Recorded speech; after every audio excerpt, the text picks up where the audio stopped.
First ఈ task గురించి CM మీతో చెప్పినప్పుడు, రేవంత్ రెడ్డి చెప్పినప్పుడు మీకు ఇనీషియల్గా అనిపించింది ఏంటి? ఇది అంటే డిస్కస్ చేశారు యాక్చువల్ మీతో?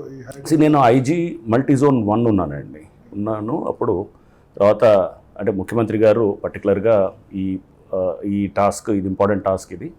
ఎందుకంటే ఇది మనకి నిజంగా అంటే సొసైటీకి మనం నిజంగా ఒక మార్పు చేయాలనేటటువంటిది కొత్త డైరెక్షన్ తీసుకెళ్ళటానికి వారు అంటే బహుశా నేను గతంలో చేసినటువంటి పోస్టింగ్స్లో ఎస్పెషలీ భూ కబ్జాలు వాటి మీద ప్రత్యేకంగా నాకు తెలిసి వరంగల్లో కమిషనర్గా ఉన్నప్పుడు దాని గురించి అక్కడ వారికి మంచి ఫీడ్బ్యాక్ అందిందని చెప్పేసి నేను విన్నాను. వరంగల్, నల్గొండ ఇట్లా అంటే అక్కడ వరంగల్ కమిషనర్గా ఉన్నప్పుడు అక్కడ చాలా ఈ కంప్లైంట్స్ వచ్చాయి. సో అక్కడ వాటిని కొంచెం హ్యాండిల్ చేయటం, అక్కడ ప్రజలు కొంత బాగానే అక్కడ రెస్పాండ్ అవ్వటం, వాళ్ళు కూడా దేవర్ క్వైట్ అప్రిషియేటివ్. అండ్ అధికార పార్టీ ఆ పార్టీ అని అప్పుడు ఏం తేడా చూడలేదు? లేదండి, అప్పుడున్న ప్రభుత్వం కూడా నాకు ఆ విధంగా చాలా సహకరించారు చేసి. అప్పుడు ముఖ్యమంత్రి, ఆ టైంలో ఉన్నటువంటి ముఖ్యమంత్రి గారు కేసీఆర్ గారు కూడా, వారు కూడా మేము భూ కబ్జా మీద వెళ్తున్నప్పుడు కూడా ఎక్కడ కూడా ఏది ఇబ్బంది పెట్టేటటువంటి విధంగా కాకుండా సపోర్ట్ చేసే విధంగా పార్టీ వాళ్ళైనా సరే దానిలో సపోర్ట్ చేశారు. ఎందుకంటే పబ్లిక్ ఇంట్రెస్ట్ అనే దాన్ని మనం చేసేటప్పుడు పార్టీలు అనేది కాదు. సో ఈరోజు ఒక టీఆర్ఎస్, బీఆర్ఎస్ ఉండొచ్చు, లేదా కాంగ్రెస్ ఉండొచ్చు, బీజేపీ ఉండొచ్చు, లేకపోతే ఎవరైనా కమ్యూనిస్ట్ ఉండొచ్చు.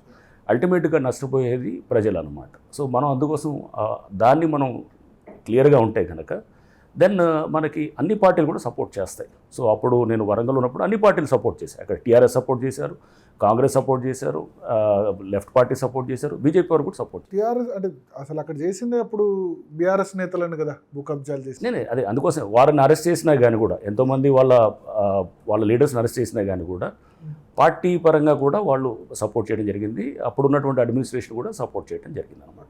సో అప్పుడున్నటువంటి అక్కడ అప్పుడున్న కాంగ్రెస్ వాళ్ళు కూడా ఆ టైంలో, అంటే లాస్ట్ ఇయర్ ఇదంతా 2023లో నేను చెప్పేది.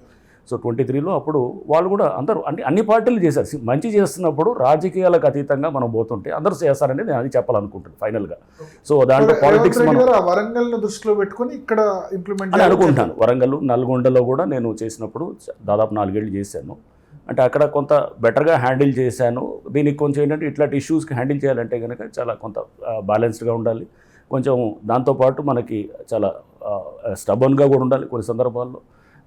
కొంచెం అంటే మనం జాగ్రత్తగా, అంటే మనము ఏంటంటే మనం టార్గెట్ ఇచ్చిన దాన్ని, మనం లక్ష్యాన్ని మనం గనక అచీవ్ చేయాలంటే కనుక కొంచెం కేర్ఫుల్గా చేసి మనల్ని దాన్ని అనుకున్న లక్ష్యం ఏదైతే ముఖ్యమంత్రి గారు, ప్రభుత్వం నాకు ఇచ్చిన లక్ష్యాన్ని నేను తీసుకెళ్లేదానికి నా సాయశక్తులు, అంటే 100% కాదు 200% కమిట్మెంట్ తోటి, డెడికేషన్ తోటి తీసుకెళ్తామని ఆ నమ్మకం బహుశా ఆ నమ్మకం వారికి వచ్చిందని నేను అనుకుంటాను. అందుకోసం నన్ను ఈ టాస్క్ కోసం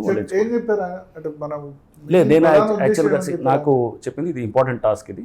సో మీరు కావాలని హ్యాండ్ పిక్ ఇది అనేటట్టు నాకు చెప్పడం జరిగింది. సో ఐ సెడ్ 100% నేను చేస్తాను. అంటే ఆ ఫస్ట్ సిట్టింగ్లో నేను అంతా చెప్పారా? హైదరాబాద్లో లేక్ ప్రొటెక్షన్ కానీ లేదు, అప్పుడు క్లారిటీ ఇది మనకి డిజాస్టర్ మేనేజ్మెంట్, అసెట్ అంటే క్లారిటీ లేకుండే. బట్ ఇదివరకు అసలు డిజాస్టర్ మేనేజ్మెంట్ అంటే ఒక పనిష్మెంట్ పోస్టింగ్ లా ఉండేది కదా. అంటే డిజాస్టర్ రెస్పాన్స్, అసెట్ ప్రొటెక్షన్ అంటే ఇది ఫస్ట్ నాకు కూడా అర్థం కాలేదు. డిజాస్టర్ రెస్పాన్స్ అంటే ఇదేంటి, ఏం చేస్తాం డిజాస్టర్ రెస్పాన్స్? నేను ఐజీ మల్టీజోన్ 1గా దట్ వాజ్ ఇంపార్టెంట్ డ్యూటీస్లో ఉన్నాను అప్పుడు.